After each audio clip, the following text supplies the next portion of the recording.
from Family Games. I want to be a union boss. Force employees to pay dues. You owe me union dues. This game stinks. You can call a strike without a secret vote. Embezzle union dues. But watch out. You've been indicted. Kids, you can be the union boss. Spend forced dues on politicians and bully people into a union. Employees need more protection and defenses against the union boss. Find out more at unionfacts.com. It's great to be the union boss.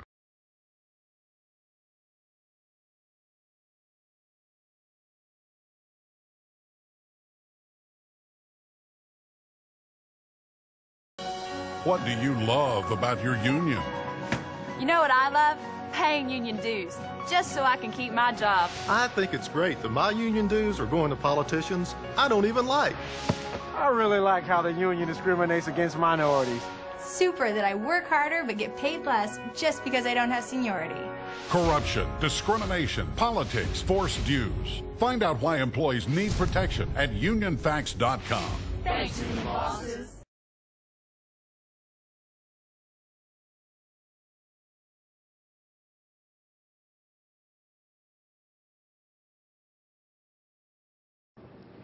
We need to continue Dr. King's fight for the right of workers to unionize, a basic right that will be under attack tonight during the South Carolina Republican presidential debate, not just by candidates on stage, but also in the form of TV commercials like this one. What if labor bosses controlled class elections?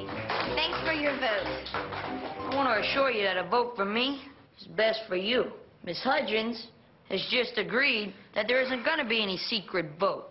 Sign these cards showing us who you like the best, and my campaign committee will collect and count them. Today, thousands of workers are being forced into unions without a secret ballot vote.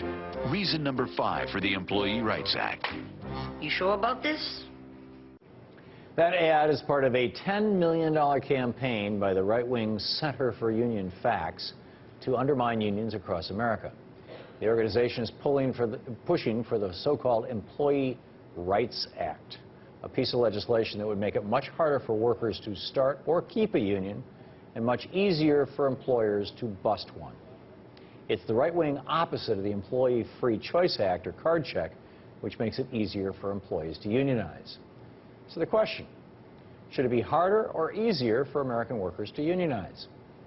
Neil Asbury joins me now. He's the host of the radio show Truth for America and author of the book Conscientious Equity.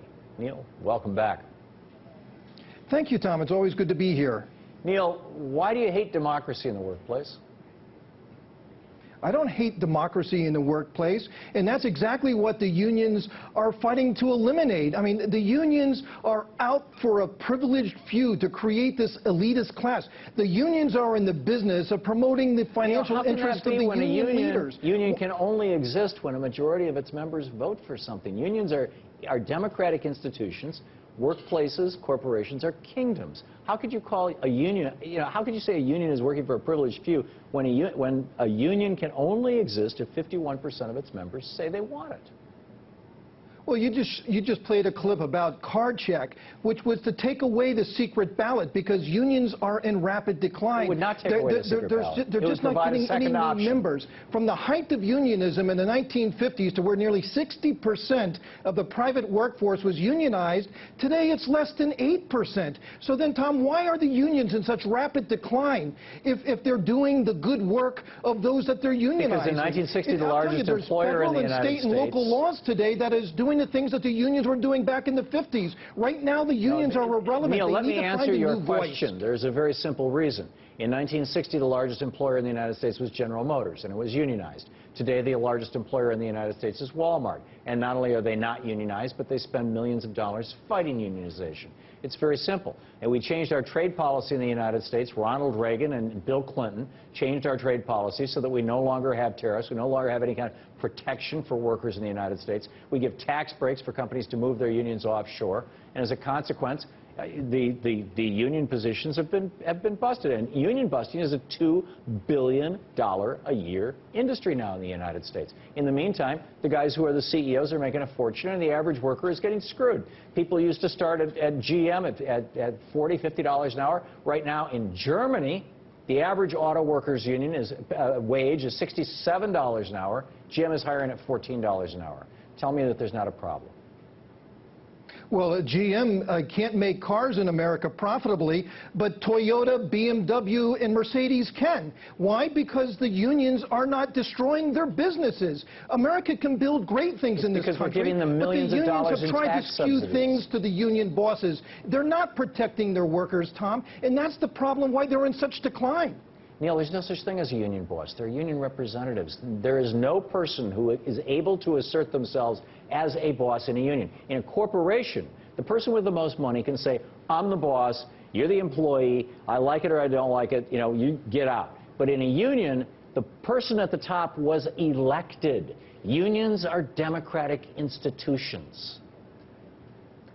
Okay, so Tom, if they're democratic institutions and they only need 51% to unionize a workforce, why are they not getting the 51%, especially since they have President Obama in their back pocket? Because ever since Ronald Reagan busted from a community organizer to a union boss. Because why can't they get the 51%? From the day that Reagan busted Patco until last week, when Obama finally appointed a couple of people to the NLRB so it could function again, you have had a National Labor Relations Board created in 1935 to defend labor that has been actively hostile to the interests of labor, with the single exception of a couple of years when Robert Reich was running it in the Clinton administration. But basically for 30 years we've had Reaganomics, and Reaganomics has been hostile to workers and friendly to billionaires. Then why under President Obama cannot the unions get their mojo back? If ever they were going to be successful, it would be under this president. He has done everything possible to go against businesses for the unions. And by the way, Tom, that's why we don't have job creation in this country. Name one thing that he did. Name one thing. Excuse me, Tom, I'm sorry. You said Obama's done everything he can to go for the unions against the businesses. The Senate has been refusing to put anybody into the NLRB, so putting him in function. Name one thing he's done. Putting two more stooges on the NLRB. I mean, they're forcing businesses out of union states. They're forcing them to right to work states. They're forcing businesses overseas, and they're scratching their heads saying, why is this happening? You have an administration in the back pocket of the union. In the 20 seconds we have left, does not promote the job creators. That's the problem in this country. Name one instance of force that Obama has used to push people into right to work for less states. Well, just by his economic policies, his taxation policies, what he's trying to do, making it so much easier for people to unionize. Why are they leaving the states that are heavy unionized states for places like South Carolina? What did Obama do when his administration do when Boeing decided to build a plant in South Carolina? They brought a suit against Boeing because they wanted to move to a right-to-work state. I mean, that's sending a clear message that businesses in this country are under attack. We're out of time. Thank you so much for being with us, Neil. Hey, Tom, thanks for having me. You're welcome.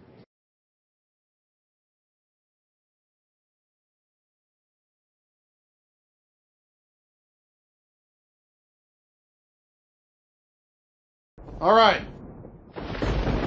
As you know, I've called this meeting to discuss the union situation. Union situation? Yes.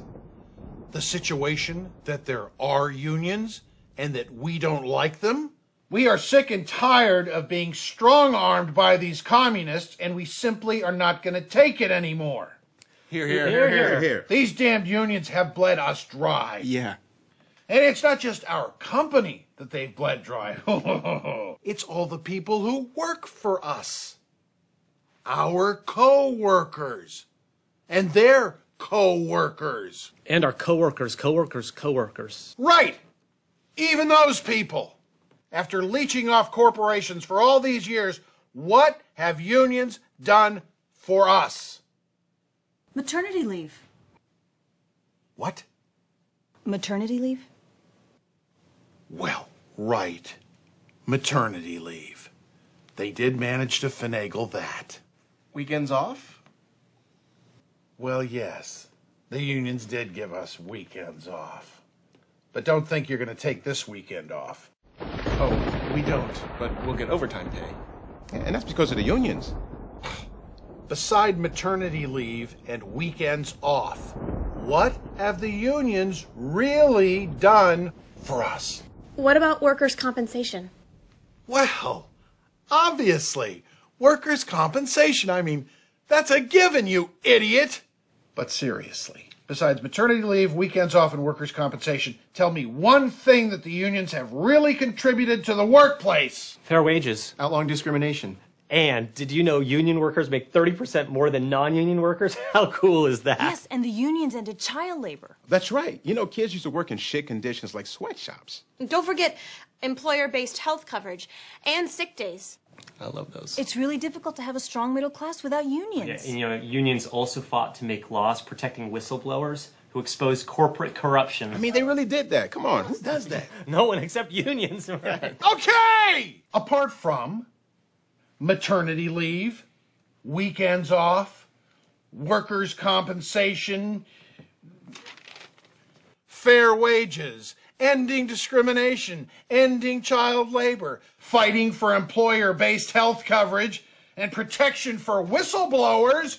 Seriously? What have the unions ever really given us? A workforce that runs this company and has made you a millionaire? Bob? Right away.